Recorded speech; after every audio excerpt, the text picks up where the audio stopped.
రెండవదిగా ఐశ్వర్యానికి ఉండేటువంటి లక్షణం ఏంటంటే సామెతల గ్రంథం 14వ అధ్యాయం 24వ వచనం. జ్ఞానుల ఐశ్వర్యము వారికి భూషణము, బుద్ధిహీనుల మూఢత్వము మూఢత్వమే. జ్ఞానుల ఐశ్వర్యము వారికి భూషణము, బుద్ధిహీనుల మూఢత్వము మూఢత్వమే. జ్ఞానుల ఐశ్వర్యం వారికి ఏం కలుగజేస్తుందంట? ఒక జ్ఞాని దగ్గర ఐశ్వర్యం ఉందనుకో, అతనికి ఏముంటుందంట? భూషణం ఉంటుందంట. భూషణం అంటే మనిషికి ఉండే పేరు కాదు, భూషణమయ్యా అంటారు కదా, అది కాదు. భూషణం అంటే ఏంటి తెలుసా? అలంకరణ. డబ్బు ఉందనుకో, ఏంటి 4 సార్లు ఏదంటారు కదా, 4 సార్లు చైన్. డబ్బు లేకపోతే పసుపు తాడు. లేదు ఇంకా బిలీవర్ అయితే అది కూడా బాధలే, ఆరాంసే ఉండొచ్చు, ఏమి లేకుండా, కళ్ళకు ముక్కులకు మెడకు ఏమి లేకుండా, చేతులకు హాయిగా ఉండొచ్చు. ఎందుకు చెప్తున్నానంటే ఈ మధ్యకాలంలో రోడ్లో నడుచుకొని పోవాలంటే సహోదరులకు భయం. ఎందుకు? ఎవడొచ్చి లాక్కొని వెళ్ళిపోతాడో. వాడు లాక్కొని వెళ్ళిపోయేటప్పుడు కింద పడి తల పగిలిందంటే అంతే గతులు. అంతేనా? బైబిల్లో వ్రాయబడింది, జ్ఞానుల ఐశ్వర్యము వారికి ఏం చేస్తుందంట? భూషణము, అలంకరణంగా ఉంటుందంట. అంటే ఒక జ్ఞాని ఎప్పుడైతే ఉంటాడో అతని దగ్గర ఐశ్వర్యం ఉంటుంది, తన జ్ఞానంతో ఐశ్వర్యాన్ని పొందుతాడు. ఐశ్వర్యం వాళ్ళకి జీవితంలో ఏం చేస్తుందంటే అలంకరణ దయచేస్తుంది, భూషణంగా ఉంటుంది. ఎస్తేరు ఒక బానిస అమ్మాయి. ఎస్తేరు ఒక బానిస అమ్మాయి. కానీ ఎప్పుడైతే ఎస్తేరు రాణి అయిందో రాజు యొక్క భూషణ అలంకారాలు ధరించుకున్నదని 5వ అధ్యాయం 1వ వచనంలో ఉంటుంది. ఎస్తేరు మామూలుగా ఉన్నప్పుడు అలంకరణ లేదు. ఎప్పుడైతే రాజు భార్య అయిందో రాజు దగ్గర ఉన్నటువంటి ఐశ్వర్యాన్ని బట్టి ఎస్తేరు అలంకరించబడింది. భూషణముతో ఆమె అలంకరించబడింది. అంటే ఆమె జీవితాల్లో she was wearing some costly things, ఖరీదైన వస్త్రాలు, ఖరీదైనటువంటివి ధరిస్తూ ఉంది. అంటే అంతవరకు లేనటువంటిదేంటో ఎస్తేరుకు వచ్చింది. దేవుని యందలి భయం ఏం చేస్తుంది తెలుసా? నీ జీవితంలో ఏది లేదో ఐశ్వర్యము భూషణము దయచేస్తుంది. భూషణం అంటే ఒకవేళ ముక్కుకు పెట్టుకోదా అది వస్తుంది, లేదా మెడకేసుకుంటేదా అది వస్తుంది, చెవులకేసేది అది వస్తుంది. నాకు అనిపించింది పెదవులు ఒక్కటే వదిలేసినారు. ఎందుకో పెదవులు కూడా పెట్టింటే సరిపోయిండు, పై పెదవు కింది పెదవు అది కూడా వచ్చింది ఇప్పుడు కదా. కొంతమంది అది కూడా, కొంతమంది నాలుగు కూడా పెడతారు ఇప్పుడు, స్టైల్ నాలుకకు కూడా పెట్టుకుంటారు. ఐశ్వర్యం ఉంటే ఏది లేదో అది వస్తుంది. అందుకే ఐశ్వర్యవంతులను చూసి ఏమంటాం తెలుసా? ఐశ్వర్యవంతులను చూసి ఏమంటాం? వాళ్ళకేం లేబ్బా, వాళ్ళకేం తక్కువ. ఎందుకు ఆ మాట అంటాం తెలుసా? ఉన్నది కాబట్టి వాళ్ళు దిగేసుకుంటున్నారు, ఉన్నది కాబట్టి వాళ్ళు వేసుకుంటున్నారు, ఉన్నది కాబట్టి వాళ్ళకు ఉంది అని మనం మాట్లాడతాం. దేవుని బిడ్డలారా, నీ జీవితంలో దేవుని భయం ఉంటే which is not there with you will come to you. ఏది నీ దగ్గర లేదో అది నీకు రావడం ప్రారంభిస్తుంది. లేదా ఇంకో మాటలో చెప్పాలంటే అంతవరకు ఎస్తేరు గుర్తింపు మామూలు యూదురాలే, అందరి అమ్మాయి లాంటి అమ్మాయే. కానీ ఎప్పుడైతే అహష్వేరోషును పెళ్లి చేసుకునిందో, అతని దగ్గరికి వచ్చిందో, అతని రాజ్యాంగంలోనికి వచ్చిందో, ఆమె యొక్క జీవితంలో భూషణం రావడం ప్రారంభించింది, అలంకరణలు రావడం ప్రారంభించాయి. దేవుని బిడ్డలారా, ఒక డబ్బే ఒక వ్యక్తిని అలంకరించగలిగితే, ఒక వ్యక్తిని భూషణముతో ఐశ్వర్యం అలంకరించగలిగితే దేవునిందలి భయం ఎలాంటి తెలుసా? ఒక వ్యక్తికి అసలైనటువంటి ఐశ్వర్యము. దేవుని బిడ్డలారా, మీ ఎదుట 2 వ్యక్తులు ఉంచుతారు. ఒకరు ఫరో, ఆ దేశానికి రాజు అండి. ఆ దేశము అతన్ని దేవునిగా చూస్తుంది, ఆ దేశము అతని ఎదుట సాగిలపడుతుంది, ప్రజలు అతన్ని గౌరవిస్తారు. లక్షల మంది ప్రజలు అతన్ని చూసి మెచ్చుకుంటారు. ఏమి జ్ఞానము! అతని పరిపాలనలో గుర్రాలు ఉన్నాయి, రౌతులు ఉన్నాయి, తర్వాత రథాలు ఉన్నాయి. అబ్బో గొప్పగా చెప్తారు, గొప్ప నిర్మాణాలు చేపట్టాడు. కానీ ఆ వ్యక్తి దగ్గరికి దేవుని భయభక్తులు కలిగినటువంటి మోషే వచ్చాడు. ఇప్పుడు మోషే గ్రేట్ అయిపోయాడా? ఫరో గ్రేట్ అయిపోయాడా? దేవుని భయభక్తులు కలిగిన మోషేను భంగపోతున్నాడు. ప్లీజ్ ఈ కప్పలను తీసేసాయి, ఈ యొక్క పేర్లను తొలగించు, ఈ నీళ్లు రక్తంగా మారిపోయాయి, అయ్యో నా కుమారుడు చచ్చిపోయాడు, మోషే ప్లీజ్ హెల్ప్ మీ. ఐశ్వర్యం ఇవ్వలేనటువంటిదేంటో దేవునందు భయభక్తులు ఇస్తుంది మన జీవితాలు. అందుకే సాతాను ఏం చేస్తాడు తెలుసా? ఈ భయభక్తులు తీసేసాడంటే మన జీవితాల్లో రావాల్సిన ఆశీర్వాదాలు అన్నీ పోతాయండి, అన్నీ వెళ్ళిపోతాయి. ఈరోజు దేవుడు మనతో మాట్లాడుతుంటున్నాడు. మన జీవితాలను మనం పరీక్షించుకుందాం. దేవుని బిడ్డలారా, మన జీవితాల్లో దేవుడు ఎవరు తెలుసా? శ్రేష్టమైన ఐశ్వర్యాన్ని ఇచ్చేటువంటి దేవుడు. ఎస్తేరు రాణి అయిన తర్వాత ఆమెకు అలంకరణ. దేవుని బిడ్డలారా, ఐశ్వర్యము ద్వారా అలంకరణ ఉంటుంది. దేవునందు భయభక్తులు కలిగి ఉంటే నీ దగ్గర లేనటువంటి శ్రేష్టమైన దాన్ని దేవుడు నీకు ప్రసాదిస్తాడు. ఉదాహరణకు ఇందాక నేను చెప్పాను కదా, ఫరో దగ్గర అన్నీ ఉన్నాయి, కానీ మోషే దగ్గర తల వంచాడు. ఎందుకు తెలుసా? ఫరో దేవుని భయభక్తులు కలిగి ఉండలేదు. ఫరో అన్య దేవతల పైన, కప్పల పైన, సృష్టి పైన అతడు భయభక్తులు కలిగి జీవిస్తుండగా నిజమైన దేవుని భయభక్తులు కలిగిన మోషే ఎదుట ఫరో తల వంచాల్సి వచ్చింది. ఈరోజు దేవుని బిడ్డలారా, దేవునందలి భయభక్తులు ఐశ్వర్యం ఇవ్వలేనటువంటిది ఏంటో అనుగ్రహిస్తుంది. నీ దగ్గర ఐశ్వర్యం ఉన్నప్పటికీ లేనటువంటిది ఏంటో దేవుని అందలి భయభక్తులు నీకు ప్రసాదిస్తుంది. 40 సంవత్సరాలు ఫరో రాజప్రసాదంలో పెరిగాడు, రాలేదు ఇది. లేదా అరణ్యంలో తన వంతు ప్రయత్నం చేశాడు, రాలేదు. దేవునందు భయభక్తులు కలిగిన వ్యక్తిగా మోషే ఎప్పుడున్నాడు, ఫరో కూడా తల వంచాడు. ఐగుప్తు దేశమే అతని ఎదుట తల వంచింది. That is the greatness of the fear of the lord. దేవునిందు భయభక్తులు కలిగి ఉంటే కలిగే దీవెన అది. అంటే నీకు కలిగేటువంటి ధన్యత, నీకు కలిగేటువంటి గుర్తింపు, that is unimaginable. You cannot explain that. దేవుని బిడ్డలారా, మూడవదిగా ఐశ్వర్యం ద్వారా ఏం కలుగుతుంది? ఐశ్వర్యం ద్వారా చూడండి, సామెతల గ్రంథం 22వ అధ్యాయం 1వ వచనం. గొప్ప ఐశ్వర్యము కంటే మంచి పేరును, వెండి బంగారముల కంటే దయను కోరదగినవి. గొప్ప ఐశ్వర్యము కంటే మంచి పేరు. ఐశ్వర్యం ఏం చేస్తుంది తెలుసా? మనకు మంచి పేరునివ్వదు. ఆయా సందర్భాల్లో చాలా సంపాదించే వారిని చూసినప్పుడు వాళ్ళకు చెడ్డ పేరు ఉంటుందండి. చాలా రేర్గా మంచి పేరు కలిగిన వారిని మనం చూస్తాం. ఐశ్వర్యము ద్వారా 90% చెడ్డ పేరు వస్తుందండి, చెడ్డ పేరు వస్తుంది. నా జీవితంలో ఒక సంఘటన నేను ఎప్పుడు మర్చిపోలేను. వెన్ ఐ వాస్ వర్కింగ్, నేను ఒక యూనివర్సిటీ క్యాంపస్లో ఉన్నాను. క్యాంపస్లో ఉంటే ఆ యూనివర్సిటీకి వైస్ ఛాన్సలర్, అంటే 4-5 జిల్లాల్లో ఉండేటువంటి ఇంజనీరింగ్ కాలేజెస్ అన్నీ ఆయనంటే భయపడతాయండి. ఆయన యొక్క 1 సిగ్నేచర్ చాలు, ఏదైనా జరగగలదు. Vice chancellor of 1 university, top university.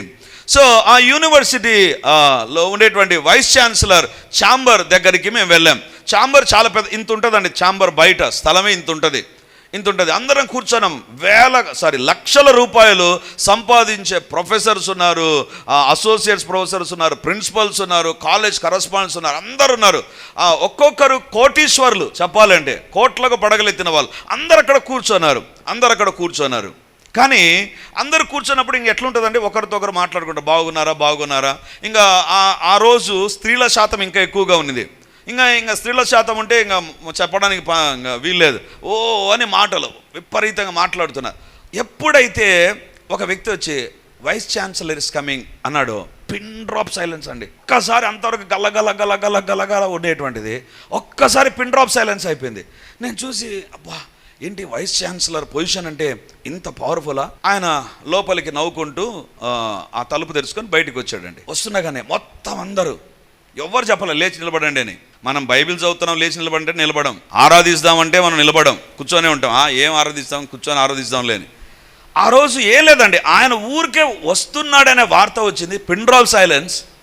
రెండవదిగా ఆయన వస్తున్నగానే అందరూ నిలబడ్డారండి. నాకు అది చూసినప్పుడు ఒక్కసారి, నేను సెకండ్ రోలో కూర్చున్నాను, ఒకసారి వెనక్కి చూశాను. మొత్తం కొన్ని 100 మంది అక్కడ ఉన్నారు. ఆ 100 మంది నిలబడితే నాకు అనిపించింది, అబ్బా ఇదిరా గౌరవం అంటే. ఇన్ని కోట్లకు పడగలెత్తినటువంటి వీళ్ళు ఈయన దగ్గర నిలబడుకున్నారు.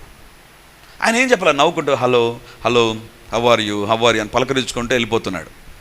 నేను ఆయన చూస్తున్నాను, జనాలు చూస్తున్నాను, ఏంట్రా ఇంత గుర్తింపు, ఇంత గౌరవం. ఆయన అలా తన ఛాంబర్లోకి వెళ్ళిపోయాడు. అందరం కూర్చున్న తర్వాత నా వెనక నుంచి ఒక వ్యక్తి, వీనంత పనికి మాలినోడు ఎవరు లేడు. నేను వెంటనే చూసి, ఏం సార్ ఇందాక మీరే కదా నిలబడింది? భలే వాళ్ళు సార్, ఏదో అధికారి కాబట్టి నిలబడ్డాం, వీనికి లేని పాడు బుద్ధి అంటూ లేదు, వీడంత పనికి మాలినోడు లేడు అంటే. నేను ఏమోలే, ఈయనకి ఏమైనా వైరం ఉందేమో అనుకున్నాం. వాస్తవానికి ఒక వారం తర్వాత లైవ్ దొరికింది. ఏంటి తెలుసా, వీడియోస్ వచ్చేసాయి. ఆయన తను ఏం చేయకూడదో అవి చేసేటువంటి అసాంఘిక కార్యక్రమాలకు సంబంధించిన వీడియోస్ బయటకు వచ్చేసాయి. నాకు అనిపించింది, ఐశ్వర్యం ఉంది కానీ మంచి పేరు లేదు. ఐశ్వర్యం ఉంది. దేవుని బిడ్డలారా, యెహోవా యందలి భయభక్తులు ఏం చేస్తుంది తెలుసా? నీ జీవితంలో మంచి పేరును దయచేస్తుంది. అంతవరకు పాపి అయిన మనుష్యుడు అని జక్కయ్యకు పేరుండేటువంటిది. ఎప్పుడైతే యేసుప్రభువును దగ్గరికి వచ్చాడో, లేదా యేసుప్రభు అతని ఇంటికి వెళ్ళాడో, యేసుప్రభు అంటున్నాడు, పాపి అయిన జక్కయ్య కాదు ఇతడు అబ్రహాము కుమారుడే. అంతవరకు పాపి అయిన జక్కయ్య ఇప్పుడు అబ్రహాము కుమారుడుగా మార్చబడ్డాడు. దేన్ని బట్టి? Not because of his wealth, అతనుకున్న ఐశ్వర్యాన్ని బట్టి కాదు, ఐశ్వర్యము పొంద ప్రయాసపడకము. ఎందుకు తెలుసా? ఐశ్వర్యం నీకు మంచి పేరునివ్వదు. 90% those who are having very rich and wealthy, they will have somewhere or other a negative name. ఒక చెడు పేరు కలిగి ఉంటారండి, చెడు పేరు కలిగి ఉంటారు. ఆ మాటకు వస్తే అందరూ చెడు పేరు అంటే లేదు. అబ్రహాము ఐశ్వర్యవంతుడే, యోబు ఐశ్వర్యవంతుడే. యోబుని గురించి పరలోకంలోనే దేవుడు అంటాడు, ఐశ్వర్యం కలిగినటువంటి ప్రతి ఒక్కరు పాపులని కాదు, చెడ్డ పేరు ఉంటుందని కాదు. ఐశ్వర్యం కలిగిన వ్యక్తి జీవితంలో దేవునియందు భయభక్తులు కలిగి ఉంటే he will have a good name, అతనికి మంచి పేరు ఉంటుంది. దేవునియందు భయభక్తులు కలిగిన వ్యక్తి జీవితంలో డబ్బు ఇవ్వలేనటువంటి ఒక మంచి పేరును తెచ్చుకుంటాడు. ఎప్పుడు తెలుసా? దేవునియందు భయభక్తులు కలిగి ఉంటే. నీ జీవితంలో దేవునియందు భయభక్తులు లేకపోతే వచ్చేటువంటి పేరేంటి తెలుసా? ఏంటో దేవుని నమ్మినాడు, ఏంది ఇట్లుందినా, ఏదో అనుకున్నా వీళ్ళేంది ఇంత భయంకరంగా ఉన్నారు, ఇంత వేస్ట్ క్యాండిడేట్స్ ఉన్నారు అని నీ గురించి చెప్పబడుతుందా? నీ ఇంటిని వారి గురించి చెప్పబడుతుందా? Somewhere other. దేవుడు అంటే భయం మన జీవితాల్లో తగ్గిపోయింది, దేవుడు అంటే భయం మన జీవితాల్లో లేకుండా పోయింది. దేవునియందు భయభక్తులు ఒక వ్యక్తికి మంచి పేరును దయచేస్తాయి. ఐశ్వర్యము కలిగిన వ్యక్తికి గొప్ప ఐశ్వర్యము మంచి పేరును తీసుకురావచ్చు, మంచి పేరును కూడా తీసుకురావచ్చు. ఐశ్వర్యవంతుడు, కోటీశ్వరుడు, ధనవంతుడు, ఇతనికేం తక్కువ, సుఖభోగాల్లో ఉంటున్నాడు, ఇవన్నీ పేర్లు చెప్పుకోవచ్చు. కానీ లాస్ట్లో వాక్యానుసారంగా దేవుని దృష్టిలో పాపిగా కనపడవచ్చు. కానీ దేవునందు భయభక్తులు కలిగి ఉంటే కలిగేటువంటిది ఏంటి తెలుసా? You will have a very good name. దేవుని బిడ్డలారా, ధనవంతులుగా ఉండాలనేటువంటి తాపత్రయం ఏం చేస్తుంది తెలుసా? ఆయా సందర్భాల్లో మనల్ని దేవునికి దూరం చేస్తుంది. బైబిల్లో అత్యధికమైన ధనవంతుని గురించి ఇందాక నేను చెప్పాను, సొలొమోను దగ్గర డబ్బు ఎక్కువైపోయినప్పుడు ఏమైపోయింది తెలుసా? తన రాజ్యంలో సంక్షోభం లేకుండా సమాధానకర పరిస్థితులు ఎప్పుడైతే వచ్చాయో 100 మందిని పెళ్లి చేసుకున్నాడు, కామాతురత గలవాడే జీవించాడు. అంతవరకు సొలొమోనుకున్న పేరేంటి తెలుసా? రాజు. ఆ తర్వాత డబ్బు ద్వారా అతని కలిగినటువంటిది ఏంటి తెలుసా? కామాతురత కలిగిన వాడు. 100 మందిని పెళ్లి చేసుకున్నాడు. కొంతమందిని ఇంకా పెళ్లి చేసుకోవడం కష్టమైపోయింది. పెళ్లి చేసుకోవాలంటే ఏంటి? ప్రతి ఒక్కరికి భోజనం పెట్టాలా, పాస్టర్కు ఏదో కానుక ఇవ్వాలా. 700 పెళ్లి, ఒక్కడే 700 పెళ్లి చేసుకున్నాడు. రికార్డు సృష్టించాడు. కాబట్టి ఇక్కడ అనుకున్నాడు, ఇంకా వద్దులేబ్బా, పెళ్లికే చాలా ఖర్చు అయిపోతుంది, ఇంకా పెట్టుకుందాం, ఎంతమందిని అంటే అంతమందిని ముంచుకుందాం అనుకున్నాడు. దేవుని బిడ్డలారా, బైబిల్లో రాయబడింది, ఐశ్వర్యము అతనికి కామాతురత గలవాడు అనే పేరిచ్చింది. దేవుని బిడ్డలారా, నీ జీవితంలో నీకున్నటువంటి పేరును చెడగొట్టేటువంటిది ఐశ్వర్యం. కానీ దేవునందు భయభక్తులు కలిగి ఉంటే ఐశ్వర్యం ఇవ్వలేనటువంటి ఒక మంచి పేరును నీకు దేవుడు అనుగ్రహిస్తాడు. 4వ భాగాన్ని చూపించి నేను ముగిస్తాను. ఫిలిప్పీలకు రాసిన పత్రిక 4వ అధ్యాయం 19వ వచనం. కాగా దేవుడు తన ఐశ్వర్యము చొప్పున క్రీస్తు యేసునందు మహిమలో మీ ప్రతి అవసరమును తీర్చును. ఐశ్వర్యం ఏం చేస్తుందంట? అవసరతలను తీరుస్తుంది. ఐశ్వర్యం ఏం చేస్తుంది? అవసరతలను తీరుస్తుంది. ఐశ్వర్యం ప్రాయశ్చిత్తం కలిగించినట్టుగా ఉంటుంది. కానీ దేవునిందు భయభక్తులు నీ జీవితంలో నిత్యమైన ఐశ్వర్యం లేకపోయినా ప్రాయశ్చిత్తాన్ని కలిగజేస్తుంది. అది మొదటిది.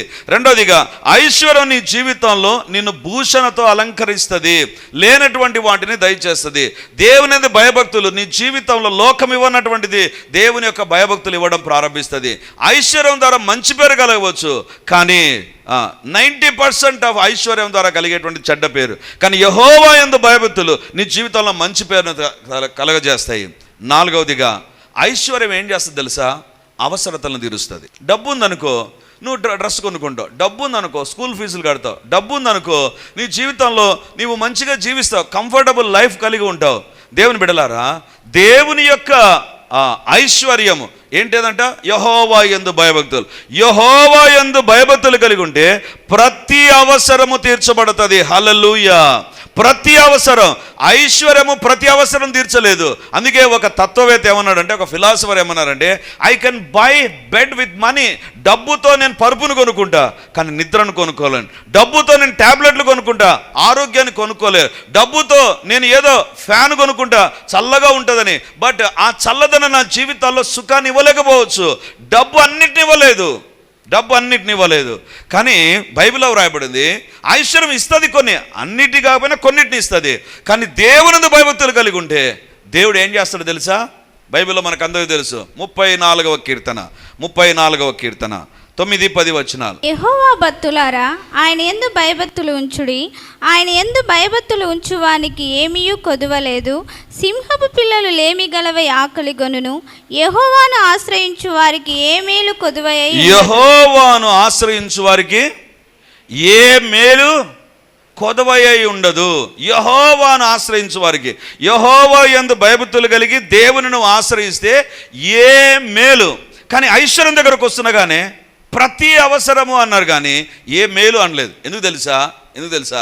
It is not possible with the money or what you are having as a position. ఏదైతే నువ్వు ఆస్తి అన్నిటి ద్వారా అన్నీ రావు.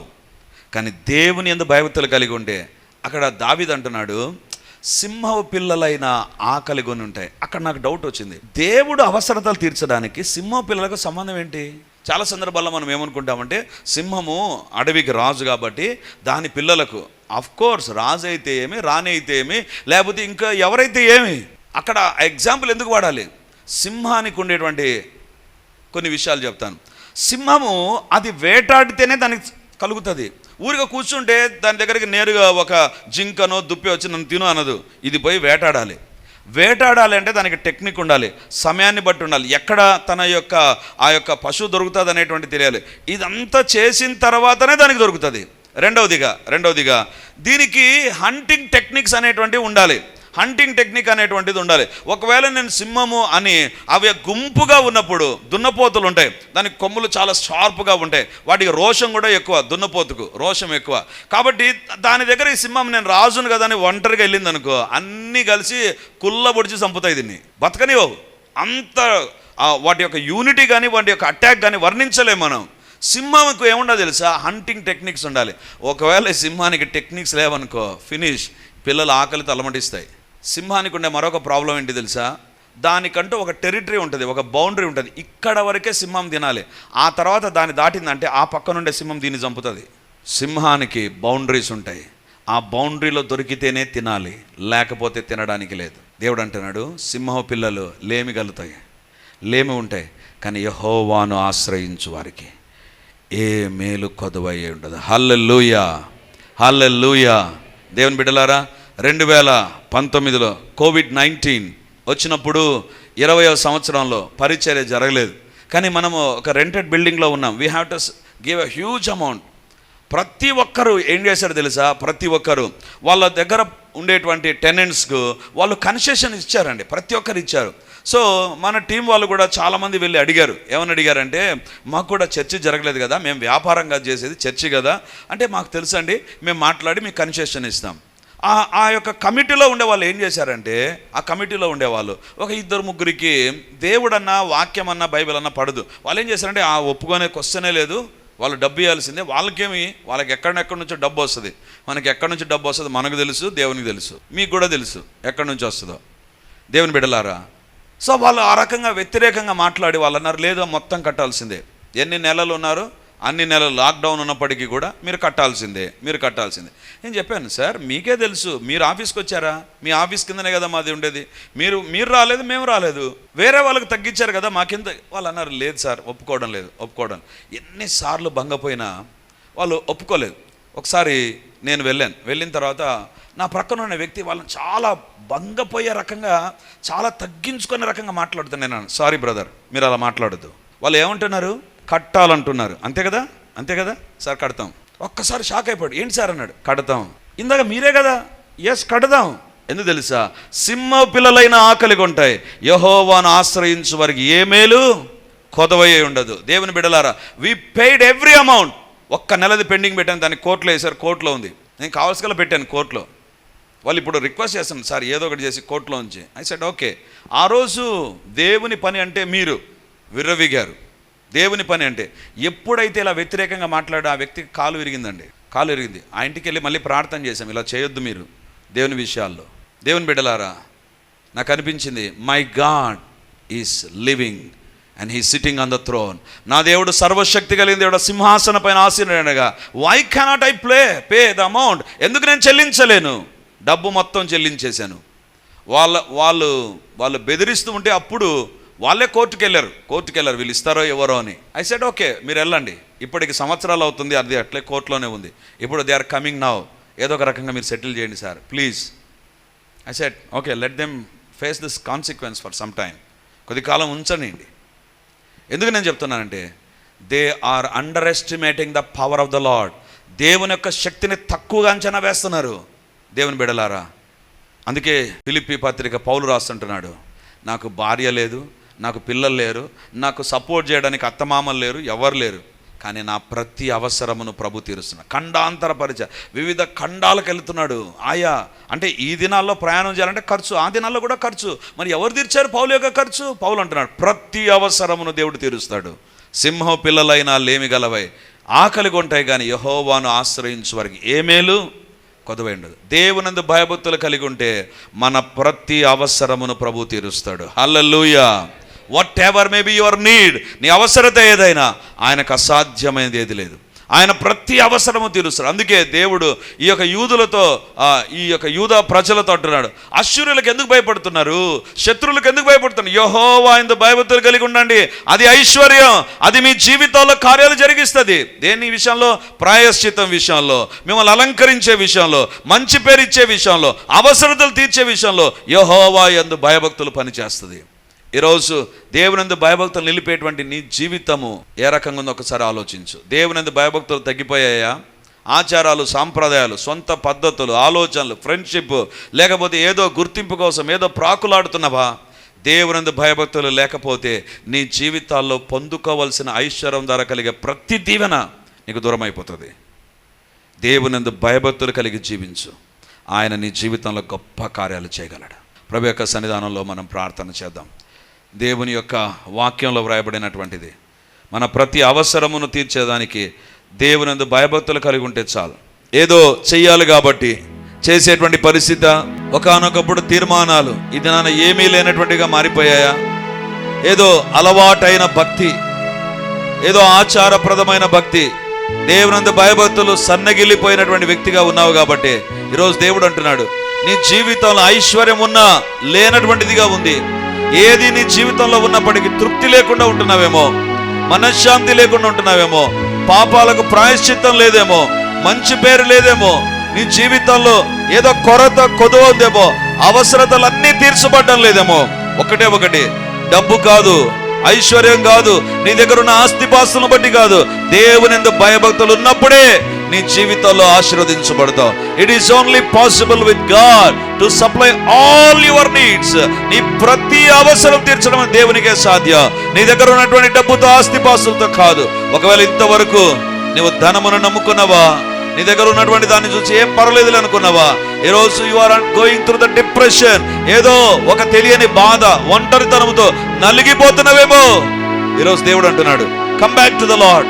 దేవుని దగ్గరికి రా. దేవా, నా పాప నేను ఒప్పుకుంటున్నాను, ఫర్గివ్ మీ లార్డ్, నా పాపాలను క్షమించు. పరిశుద్ధాత్మ దేవుడు నీతో మాట్లాడుతుండగా ఇది సరి చేసుకునే సమయం. నువ్వు దీవించబడ్డానికి సరి చేసుకో. దేవా, ఇంతవరకు ఆచారప్రదమైన జీవితంలో నేను జీవించాను, ఏదో భక్తి, ఏదో ప్రార్థన, ఏదో చెబుతున్నారు కాబట్టి ఏదో, అది కాదు నాయనా. నా జీవితంలో నాకు కలిగింది నాకు ఒంటరితనాన్ని ఇచ్చింది. నా జీవితంలో, నా ప్రయత్నాల్లో నేను ఓడిపోయాను ప్రభువా. దేవా, నన్ను క్షమించు. నీ శిలువ రక్తముతో నన్ను కడుగు, నీ శిలువ రక్తముతో నన్ను కడుగు. కుటుంబంలో కుటుంబ ప్రార్థన లేకుండా పోతున్నాయి కదా, వ్యక్తిగత జీవితంలో ప్రార్థన జీవితం తగ్గిపోయింది, నీ జీవితంలో భక్తి లేకుండా పోతుంది.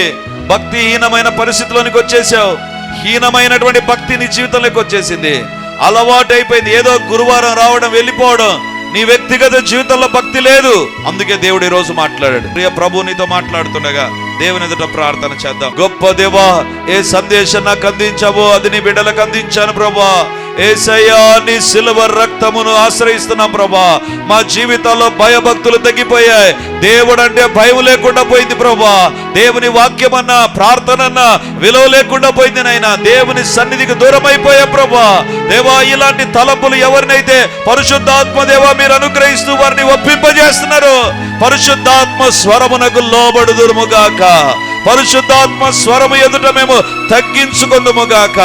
ఏ పర్లేదు, ఈ వయసులో ఇదేలే అనుకునేటువంటి వ్యక్తి యొక్క హృదయము పగిలిపోవునుగాక. ఇప్పుడు దేవుని యొక్క ఆత్మ ఒప్పించునుగాక. ఒప్పించునుగాక. దైవ చిత్తానుసారమైన దుఃఖము రక్షణార్థమైన మారు మనసును కలుగజేయును. యేసయ్యా ఇప్పుడు అడుగుతుంటున్నాను, పరిశుద్ధాత్మదేవ నీ కుమారుని దర్శించండి, నీ కుమార్తెను దర్శించండి. ఈ వాక్యాన్ని లైవ్ లో ఎవరైతే వింటున్నారో, టీవీలో ఈ వాక్యంలో తండ్రి అన్న సత్యాలు గుర్తెరిగి పశ్చాత్తాపంతో ప్రార్థన చేస్తున్నారు, అలాంటి ఒక్కొక్కరు మీ రక్తము ద్వారా కడుగబడుదురుగాక. పరిశుద్ధాత్మ దేవుడు మాట్లాడుతుండగా, ఒప్పిస్తుండగా సరి చేసుకునే ప్రతి ఒక్కరుని బట్టి నీకు వందనాలు. వారి ఒక్కొక్కరిని నీ రక్తం ఇప్పుడు కడుగునుగాక, నీ రక్తము కడుగునుగాక, నీ రక్తము కడుగునుగాక, నీ రక్తము కడుగునుగాక. అవును దేవా, యెహోవా యందలి భయము ఐశ్వర్యమని సెలవిచ్చావు ప్రభా. ఐశ్వర్యము ఇవ్వలేనటువంటిది ప్రాయశ్చిత్తాన్ని ఇవ్వగలదు నీ యొక్క భయము నాయన. నీ యందలి భయము మాకు అవసరతలన్నీ తీర్చగలదు నాయన, అలంకరించగలదు నాయన, మంచి పేరునివ్వగలదు నాయన, నిత్య రాజ్యానికి తీసుకొని వెళ్ళేటువంటిది నీ యందలి భయమే నాయన. యేసయ్యా, ఐశ్వర్యం ధర కలగనటువంటిది ఏదో ఐశ్వర్యానికి ఇచ్చేదానికంటే మించినదని ఇవ్వగలిగిన మీ యందు భయభక్తులు అనుదినము మాకుండును గాక, ప్రతి విషయంలో మాకుండును గాక. చర్చిలోనే కాదు నాయన, ఫ్రెండ్స్ దగ్గర, ఉద్యోగాల్లో, వ్యాపారాల్లో, ఒంటరిగా ఉన్నప్పుడు అన్ని విషయాల్లో దేవుని భయము మాకు కలుగును గాక. దేవుడిచ్చేటువంటి భయము యేసు నామమందు మాకు ఒక దీవెనగా అనుగ్రహించబడును గాక. దేవా, మా ఒక్కొక్కరికి, మా కుటుంబ సభ్యులకు దేవుని భయభక్తులు సమృద్ధిగా కలుగును గాక. Lord, we must always fear about yourself lord. మిమ్మల్ని బట్టి మేము భయపడుదుము గాక, భయముతో భక్తితో కూడిన జీవితాన్ని మేము జీవించుదుము గాక. నాయన, మీ కార్యాలు మీరు జరిగించండి. పరిశుద్ధాత్మ దేవా, మీకు వందనాలు తండ్రి. ఎవరైతే ఈ దినం నుంచి నీకు భయపడతామని ప్రార్థన చేసుకున్నారో, ఇప్పుడు అడుగుతున్నాను ప్రభా, వారి ప్రతి అవసరము తీర్చబడునుగాక, లేనటువంటి ప్రతి దీవెన కలుగునుగాక. అది ఏ దీవెన ఎదురు చూస్తున్నా, ఆరోగ్యపరమైనటువంటి దీవెనైనా, కుటుంబపరమైనటువంటి దీవెనైనా, కుటుంబాల్లో డిస్టర్బెన్స్, మనశ్శాంతి లేని పరిస్థితులైనా, వాట్ ఎవర్ ఇట్ ఈస్, యేసు నామమున అడుగుతుంటున్నా, నీ కొరకు భయపడతామని తీర్మానం చేసుకున్న ప్రతి ఒక్కరి జీవితాల్లో దేవుని దీవెనలు కలుగునుగాక, స్వస్థతలు కలుగునుగాక, ఆశీర్వాదాలు కలుగునుగాక, దేవుని కొరకు జీవించే స్థిరమైన జీవితము కలుగునుగాక. అపవాది క్రియలన్నీ లయమైపోవును గాక. దేవా, మీరే దర్శించి దీవించి మహిమ ఘనత ప్రభావాలు మీరు పొందండి నాయన. మీకే స్తోత్రం తండ్రి, మీకే వందనాలు. ఏ యొక్క సమస్యతో ఇక్కడికి వచ్చి ఉన్నా, లైవ్ లో ఎవరు చూస్తున్నా, I pray for their problems of God, whatever it is lord. ఏ మాంత్రిక తాంత్రిక శక్తులు పనిచేస్తూ ఉంటున్నా, అంధకార శక్తులకు ప్రతి అధికారము ఇప్పుడే యేసయ్య శక్తిని బట్టి క్యాన్సల్ అయిపోవును గాక. యేసు నామమున విడుదల కలుగును గాక. అది కుటుంబానికైనా, పిల్లలకైనా, ఉద్యోగ వ్యాపారాల్లో వచ్చే ప్రతి శాపము తొలగిపోవును గాక. దేవుని కార్యములు జరుగును గాక. మీకే వందనాలు, వందనాలు, వందనాలు, స్తుతులు, స్తోత్రాలు చెల్లిస్తూ యేసయ్య మహిమ కలిగినటువంటి నామమున ప్రార్థించి అడిగి పొంది ఉంటున్నాము తండ్రి. ఆమేన్, ఆమేన్, ఆమేన్, ఆమేన్. Praise the lord. యేసుక్రీస్తు పరిశుద్ధ నామమున మీ ఒక్కొక్కరికి మా వందనాలు తెలియజేస్తుంటున్నాను. రిడీమర్ చర్చిలో మొదటి ఆరాధన 8 గంటలకు ప్రారంభమవుతుంది, రెండవ ఆరాధన 10 గంటలకు ప్రారంభమవుతుంది, మూడవ ఆరాధన సాయంత్రం 7 గంటలకు ఉంటుంది. దేవుని బిడ్డలారా, ఎవరైనా ఉదయం ఆయా పనులు కలిగి రెండవ ఆరాధనలకు రాలేకపోతున్నారని భావించి ఈ యొక్క మొదటి ఆరాధన ప్రారంభిస్తున్నాం. సో ఈ యొక్క అవకాశాన్ని సద్వినియోగం చేసుకొని దేవుని యొక్క సన్నిధికి వచ్చి దైవ దీవెనలు మీరు పొందాలని కోరుతున్నాం. మొదటి 2 ఆరాధనలు మాత్రమే ప్రభు బల్ల ఉంటుంది కాబట్టి సిద్ధపడి దేవుని సన్నిధికి రమ్మని మిమ్మల్ని కోరుతూ ఉన్నాను.